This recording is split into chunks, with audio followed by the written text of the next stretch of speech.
Le grand requin blanc est aussi l'un des prédateurs les plus méconnus de la planète.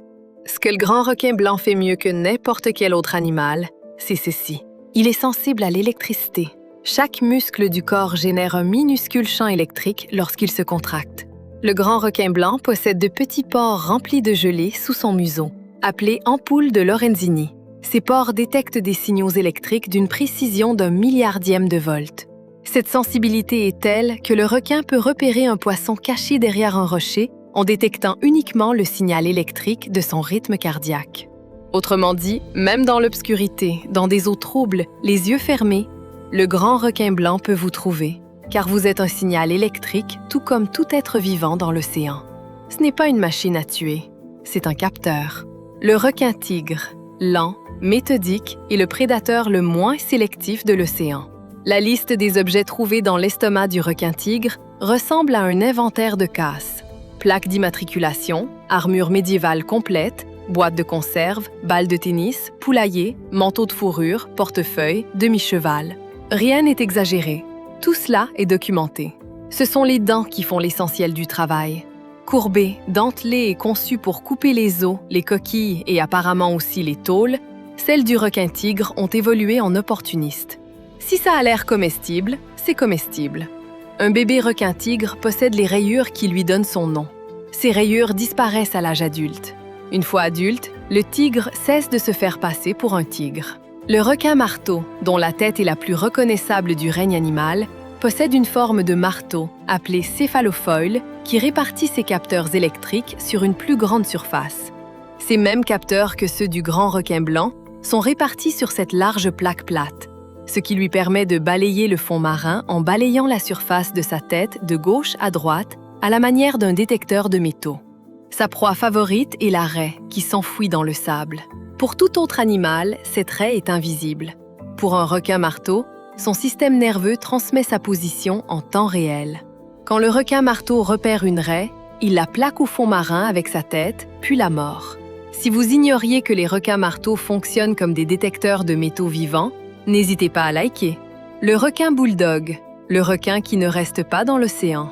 La plupart des requins meurent en eau douce.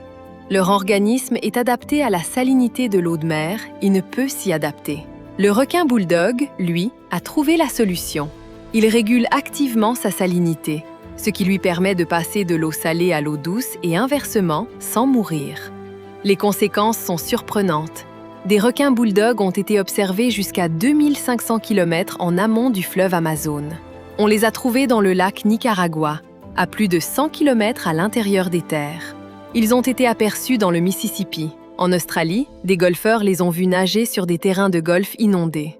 Si vous habitez près d'un fleuve se jetant dans l'océan, ce qui est le cas de la plupart des fleuves, il y a une chance non négligeable qu'un requin bulldog se soit déjà trouvé à quelques centaines de mètres de chez vous. La plupart des attaques de requins se produisent en eau peu profonde et trouble, à proximité des habitations, probablement celle du requin-baleine, le plus grand poisson ayant jamais existé. Les adultes atteignent 18 mètres de long et pèsent jusqu'à 20 tonnes. Plus grand qu'un autobus scolaire, il s'agit du plus grand prédateur non mammifère des océans et il se nourrit de plancton. Le plus grand poisson de la planète, quant à lui, a un régime alimentaire entièrement microscopique. Elle ouvre la bouche, nage vers l'avant et filtre des milliers de litres d'eau de mer par heure grâce à des structures spécialisées appelées branchiospines. Tout ce qui est minuscule est piégé. Le reste passe à travers. Il s'agit d'un système de filtration d'eau industriel. Chaque requin-baleine se nourrit d'un motif unique de taches blanches sur le dos. Les chercheurs identifient chaque individu grâce à un logiciel initialement conçu pour cartographier les étoiles du ciel nocturne. Même algorithme, échelle différente. La plus grande créature de l'océan est aussi l'une des plus paisibles. Des plongeurs nagent régulièrement à ses côtés. Ils tolèrent la présence humaine d'une manière qu'aucun autre grand requin ne fait. Le requin lutin, vivant dans les profondeurs océaniques, est presque jamais aperçu vivant par l'homme. Il évolue entre 200 et 1300 mètres de profondeur, là où la lumière du soleil pénètre. Sa peau est rose pâle car à cette profondeur, aucune protection UV n'est nécessaire. Les vaisseaux sanguins sont donc visibles. Sa bouche est ce qui le rend célèbre. En position normale, La mâchoire du requin lutin est située à l'intérieur de sa tête. Lorsqu'il repère une proie, sa mâchoire se projette violemment vers l'avant, hors de la tête. Atteignant une vitesse de 3 mètres par seconde, il s'agit de la mâchoire projectile la plus rapide connue chez les vertébrés. Le requin frappe ainsi sa proie à distance avec sa gueule. Si le grand requin blanc attaque comme une torpille, le requin lutin attaque comme un piège à ressort. Sa gueule s'ouvre brusquement et il saisit sa proie. Le requin mako, le plus rapide de l'océan, y parvient en transgressant les règles. Les requins sont des poissons. Les poissons sont à sang froid. C'est la règle. Leur température corporelle est identique à celle de l'eau environnante.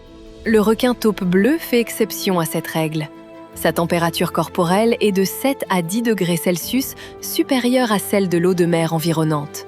Ces groupes musculaires sont chauffés par un système appelé endothermie régionale. Des muscles plus chauds se contractent plus vite. Des muscles plus rapides signifient une vitesse accrue.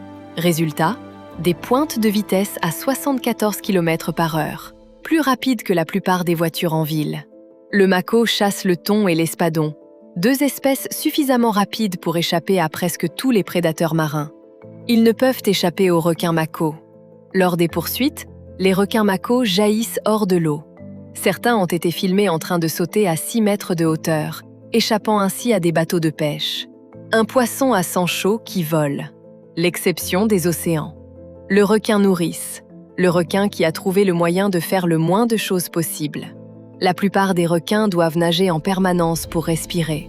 L'eau doit continuer à circuler sur leurs branchies, ce qui n'est possible que lorsqu'ils sont en mouvement. S'ils cessent de nager, ils suffoquent. C'est un problème récurrent. Le requin nourrice l'a résolu. Il possède des muscles qui pompent l'eau à travers ses branchies tout en restant parfaitement immobile. Il se repose ainsi sur le fond marin, souvent pendant des heures, fréquemment au sein de groupes de requins nourrices empilés les uns sur les autres, et se contente de respirer. Lorsqu'il se nourrit, il ne chasse pas, il aspire. La bouche du requin nourrice génère une succion suffisante pour extraire directement poissons, crabes et poulpes des anfractuosités. C'est un aspirateur à dents qui nettoie les fonds marins au ralenti. Il n'est pas paresseux, il est optimisé. Le requin nourrice consomme une fraction de l'énergie qu'un grand requin blanc dépense en une journée, et sa longévité est identique. Le requin renard, quant à lui, possède une queue redoutable. Le lobe supérieur de sa queue peut être aussi long que le reste de son corps. La moitié de sa longueur totale est constituée par sa queue. Et cette queue ne lui sert pas principalement à nager, elle lui sert à chasser.